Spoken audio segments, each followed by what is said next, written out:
you don't mind me standing here rather than where I always feel more comfortable in direct contact to the people to whom I speak to. I'm very grateful to Massimo Latore and Indrek Grauberg for inviting me here. It's great to be part of this event.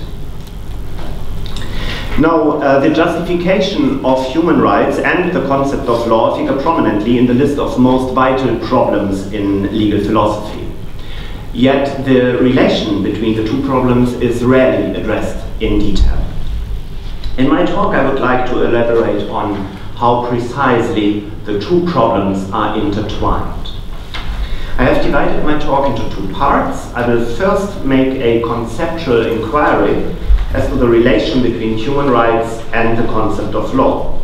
I will then, in my second part, take up the issue of the justification of human rights and explore how the concept of law is related to it. So first part, conceptual analysis. The question of the exact relation between human rights and the concept of law shall be labeled the relation problem. The relation problem can be explored from both angles. Let me start with the angle of human rights. Human rights are defined by 5 properties. We owe this insight to Robert Alexy. They are moral, universal, fundamental, abstract rights which take priority over all other norms. Each of these properties can be explained by pointing to its counterpart. Now, human rights are moral rights in contrast to legal rights. When human rights are included in a catalogue of legal norms, they change their moral character into legal rights. Positivized human rights are then called basic or fundamental rights to indicate this transformation from the sphere of morality into the realm of positive law. But until such institutionalization of human rights is achieved, human rights remain entirely in the moral sphere. Human rights are second, universal rights. They apply to all human beings rather than to privileged individuals or groups only. To single out specific rights holders from the comprehensive community of human beings is contrary to this second property of human rights.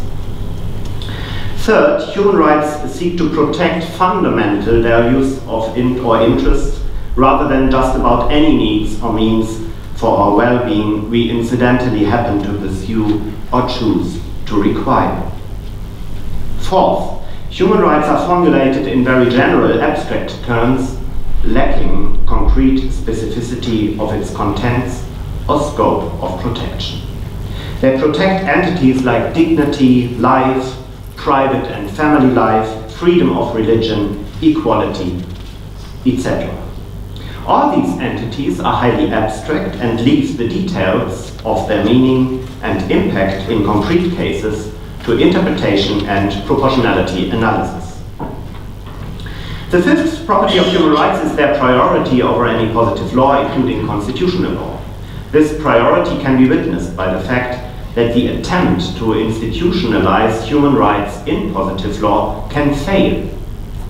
If such an attempt fails, then what is institutionalized in a positive rights catalogue differs from what is morally correct. Positive institutionalized law cannot alter the morally correct content of human rights. On the contrary, human rights, qua moral rights, are the benchmark we use to evaluate whether or not positive rights catalogues and their interpretations in legal practice are morally correct or not.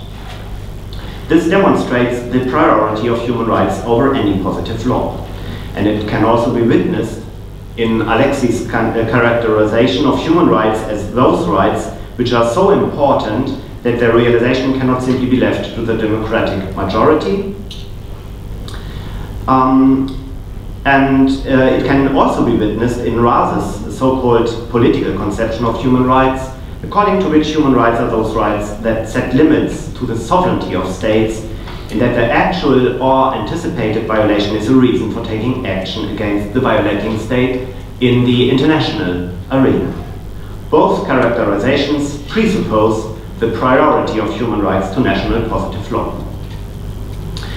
Now, on the basis of this specific concept of human rights, we may now ask how exactly the concept of law is related to each of these 5 properties. And I'd like to submit that as far as conceptual analysis reaches, the definition of human rights remain neutral as to the concept of law. I label this the neutrality thesis. The concept of law is, in its essence, concerned with the question of whether there is a necessary connection between law and morality. If human rights are, according to the first property, moral rights, then they belong to the realm of morality. The concept of human rights per se does not state anything as to the relation between morality and the law. Now, the only property that might be considered to establish some sort of relation between human rights law and morality is the property of priority. One might think that if human rights are used as a benchmark to evaluate law, then this established a relation between law and morality that disproved the neutrality thesis. However, the benchmark relation simply allows evaluating failed attempts to institutionalize human rights in positive law as morally incorrect. This evaluation does, however, not say anything as to whether moral incorrectness implies legal incorrectness, as the connections thesis would argue, or whether it does not affect legal correctness, as the separation thesis would argue. Therefore, the property of priority still does not alter the neutrality of the concept of human rights as to the concept of law. The benchmark relation established by the property of priority is a purely evaluative relation, not a constitutive relation linking moral and legal correctness. It does therefore not represent a valid challenge against the neutrality thesis. Now, with this result, I move on to consider the relation problem from the other angle, namely from the perspective of the concept of law. The concept of law can consist of 3 different elements only. First, the authoritative issuance of the law. Second, the social efficacy of the law. And third, the moral correctness or justice of the law. To restrict the concept of law to the first 2 factual institutional elements is maintaining a legal positivism. To include the third element results in a non-positivistic concept. It is important to note, because it is often neglected, that there is no difference in principle between these approaches as far as the first 2 elements of the concept of law are concerned. Even non-positivistic concepts include the authoritative and social factual side of the law, and Robert Alexi has this morning also underlined this aspect when he discussed whether adding the ideal dimension destroyed positivity, which it does not. Now, the battlefield then boils down to the third element, moral correctness. Let us look first at legal positivism. Exclusive legal positivism maintains that morality is necessarily excluded from the concept of law. Since human rights are an element of morality, it follows that exclusive legal positivism maintains that human rights are necessarily excluded from the concept of law. According to this position, for something to be law, it does not matter whether it violates human rights or not. I label this relation between human rights and the concept of law the irrelevance thesis. Inclusive legal positivism, in contrast, says that morality is neither necessarily excluded nor necessarily included in the law. The question of inclusion or exclusion is declared to be contingent, depending on what the positive law in fact says on this matter. Human rights being an element of morality, it follows that any relationship of inclusion or exclusion between human rights and the concept of law is also contingent according to inclusive legal positivism. I label this the contingency thesis.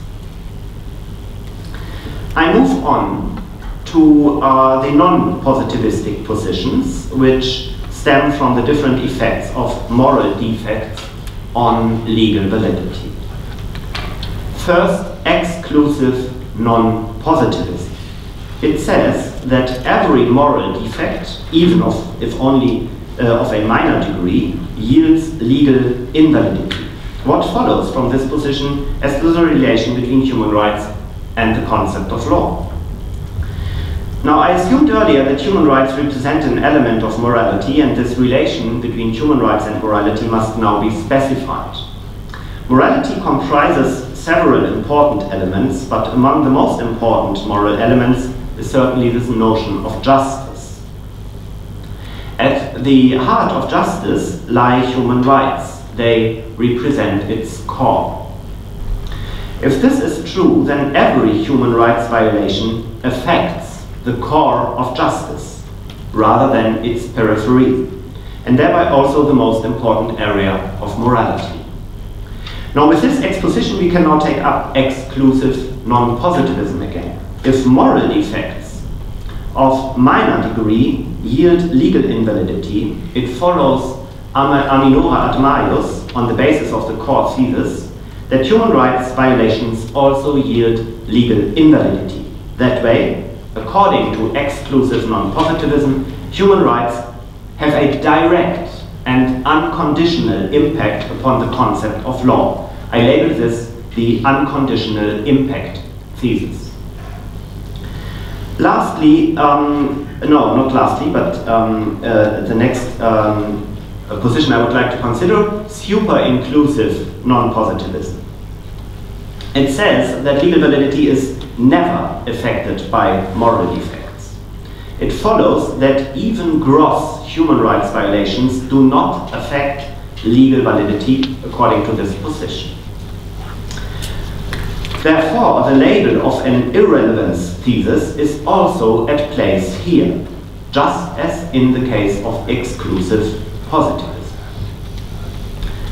It must be noted, however, that there is a difference between the irrelevance thesis of super-inclusive non-positivism and the irrelevance thesis of exclusive legal positivism. This difference stems from the distinction between a classifying and a qualifying connection. In the case of exclusive positivism, the irrelevance of human rights is directed towards both the classifying and the qualifying connection between human rights and positive law. Human rights violations neither affect legal validity nor legal correctness. In contrast, the irrelevance thesis of super-inclusive non-positivism is directed towards the classifying connection only. Human rights violations do not have any impact upon legal validity, but they still make the positive law legally defective and thus legally incorrect. Whereas exclusive legal positivism can only say that such positive law was morally defective. Now, looking at this difference between the two irrelevance theses, we can label exclusive positivism's thesis a strong irrelevance thesis and super-inclusive's non-positivism thesis a weak irrelevance thesis. Now, the remaining position to be considered is inclusive non-positivism. It follows the rapport formula and claims that moral incorrectness undermines legal validity only if the threshold of extreme injustice is transgressed.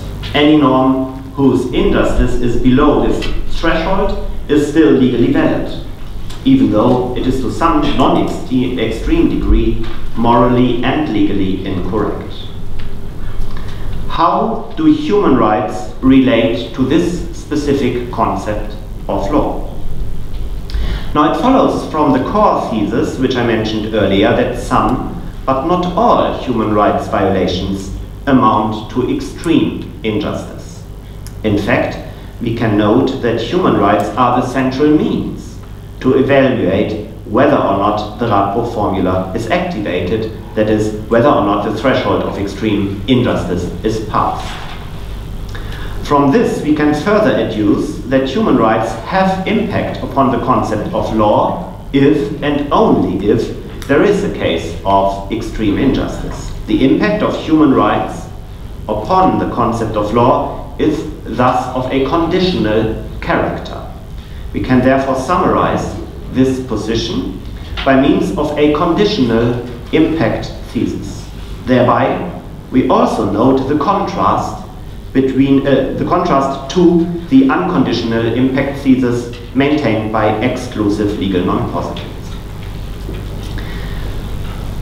Now, looking at the overall picture of this conceptual analysis, we can fix the following results. First, all 5 conceptions of the concept of law have distinct theses about how human rights relate to the concept of law. It is thus justified to claim that human rights are the cornerstone in the debate between legal positivism and legal non-positivism and their respective, more specific sub-conceptions.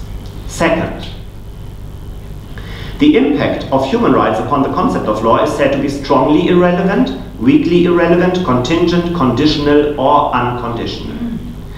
Now, this line suggests a spectrum ranging from the least minor impact to the strongest impact of human rights on the concept of law.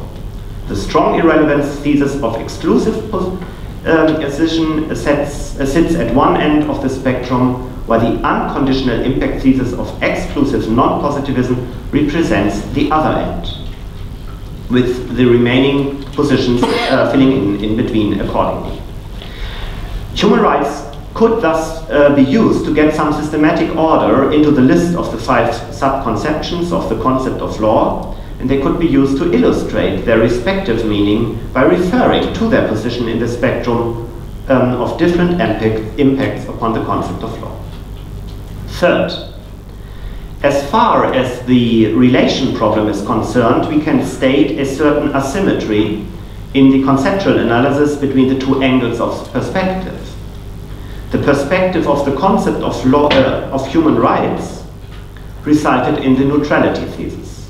In contrast, from the perspective of the concept of law, human rights are not neutral, but an important means to employ and describe differences between the various approaches to the concept of law.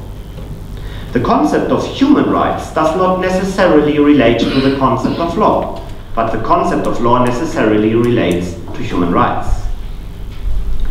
This asymmetry may disappear, however, if we engage more closely with the first property of human rights, namely its moral character. To explore the moral basis of human rights, deeper concerns discussing the moral justification of human rights. Discussing the moral justification of human rights may resolve the neutrality because it may lead to a relation towards the concept of law from the internal perspective of the concept of human rights. And with this, I move on to my second part, which concerns the question of how to justify human rights. Now, I cannot possibly address this question in any sufficient detail in my remaining 10 minutes. Suffice it to say that a discourse theoretical approach, according to it, the normative anchor of all human rights justification is the game of giving and asking for reasons in Robert Randall's sense. And if I may add a side remark to Luce's talk earlier on, this brings about some practice dependency into the justification, because according to the Sprendonian picture, no normativity can exist without practice. But we could discuss this later. Now, this inspires an understanding of human beings as discursive animals and justificatory beings. Humans not only have the ability to justify their own beliefs and actions by giving reasons to others, they also see this as a duty in certain contexts and expect that others will do the same. Human actions and beliefs necessarily claim to be based on reasons. The space of reasons, however, is necessarily a social space. The claim that one's actions are based on reasons is raised vis-à-vis other human beings. In the same way, we demand from others that their actions towards us are based on reasons. Actions that affect us and our legitimate interests must not be arbitrary. Therefore, the core of human dignity is an actio negatoria, a veto right against actions affecting us which are not justified. All concrete legitimizations of giving social relations are constantly in this game, constantly being provided, questioned, revised, or rejected. As the Frankfurt philosopher Rainer Forst has shown, one claim underlies all human rights, namely human beings' right to justification.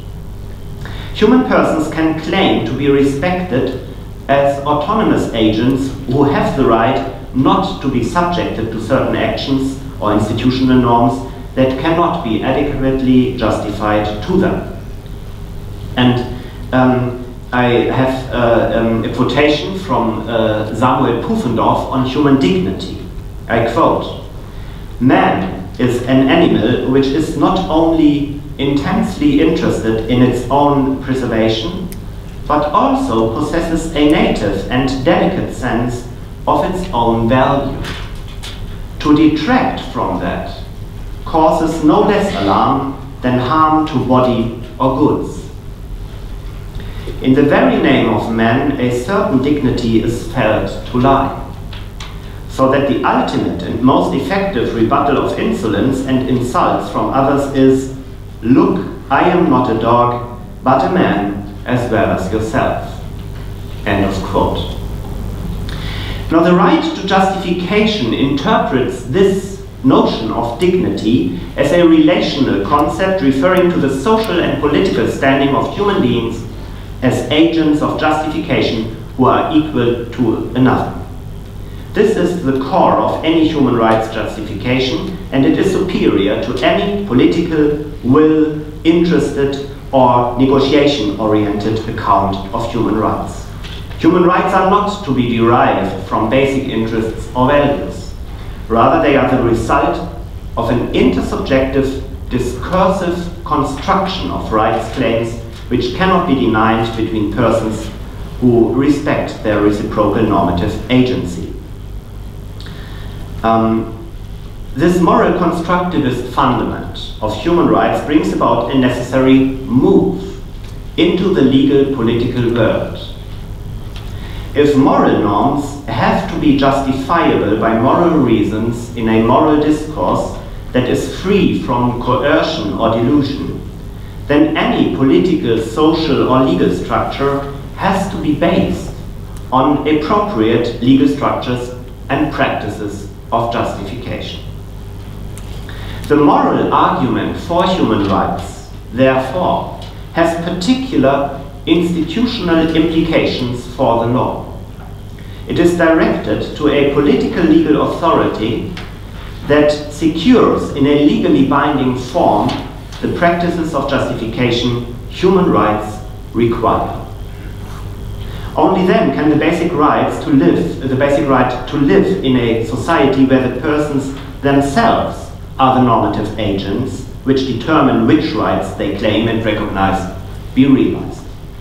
Only proper legal institutions can establish the structure of justification that allows for well-founded arguments and avoid arbitrary interference. Now, Immanuel Kant has laid down this moral obligation to move from the state of nature into a legal institutionalized world in his famous words in the Metaphysics of Morals. I quote, "So unless it wants to renounce any concept of right, the first thing it has to resolve upon is the principle that it must leave the state of nature, in which each follows its own judgment, unite itself with all others, with which it cannot avoid interacting, subject itself to a public lawful external coercion, and so enter into a condition in which what is to be recognized as belonging to it is determined by law and is allotted to it by adequate power, not its own but an external power, that is, it ought above else to enter a civil condition. End of quote.